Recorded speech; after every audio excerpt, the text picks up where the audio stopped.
ના પણ ઘણી વાર મગજથી નાના એવા ના બહુ પ્રશ્નો હોય. પ્રશ્નો એટલે કેવું કે એકવાર એક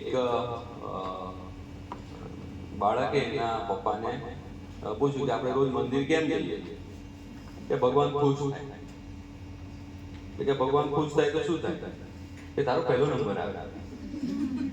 કે મારો પહેલો નંબર ના જોતો હતો વાત અહીંયા પૂરી. ખ્યાલ આવે લોજિક મને નહીં જોઈતો તો હું મંદિર નહીં જતો. હવે પપ્પાની ફરજ શું આવે? ખાલી પહેલો નંબર માંગવા જવાનું છું? ના, એને આખું એક્સપ્લેન કરવું પડે. થિયરી પહેલા કેવું હતું કે આ કરવાનું છે એટલે કરવાનું. પરંપરા ના પ્રતિષ્ઠાન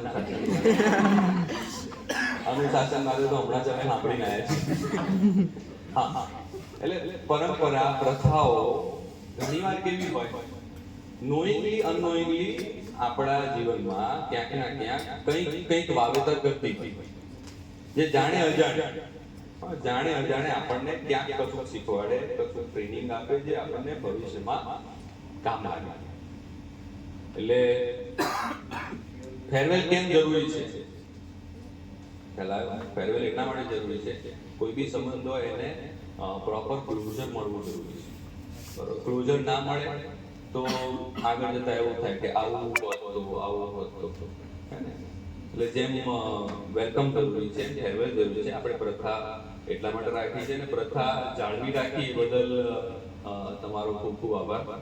ભવિષ્યમાં પ્રથા જળવાય ના જળવાય એ તમારા જ હાથમાં છે. ઓકે, કારણ કે અત્યારે જે હવે જુનિયર છે હે ને, એ સિનિયર થશે. જો વેલકમ આપશે તો સામે અમને ફેરવેલ મળશે. This is give and take. બરોબર, એટલે પ્રથાઓ આપણા માટે જરૂરી છે.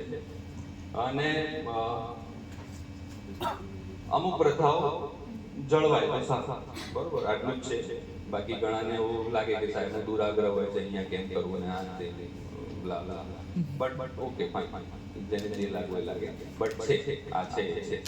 બરોબર, તો વિશેષ ના કહેતા, કારણ કે ઓલરેડી આપણે ઘણો સમય ડિલે ચાલે છે. બધાને ખૂબ ખૂબ આભાર અને અભિનંદન. અમને ફેરવેલમાં જો કે અમારી ફરજ છે. અને પિલર કીધું ને કે હમણાં પિલરનું કામ જ એ છે કે હોલ્ડ કરી રાખા. પરિસ્થિતિ ગમે તેવી હોય અને હોલ્ડ કરી રાખા. તો ખૂબ ખૂબ આભાર બધા હેડ ઓફ ડિપાર્ટમેન્ટ, પ્રિન્સિપલ સાહેબ, બધા અહીંયા હાજર રહ્યા એનો બી ખૂબ ખૂબ આભાર માનીએ. અને એમના આશીર્વચન બબે શબ્દોમાં આપણે સાંભળીએ. બરોબર, થેન્ક યુ.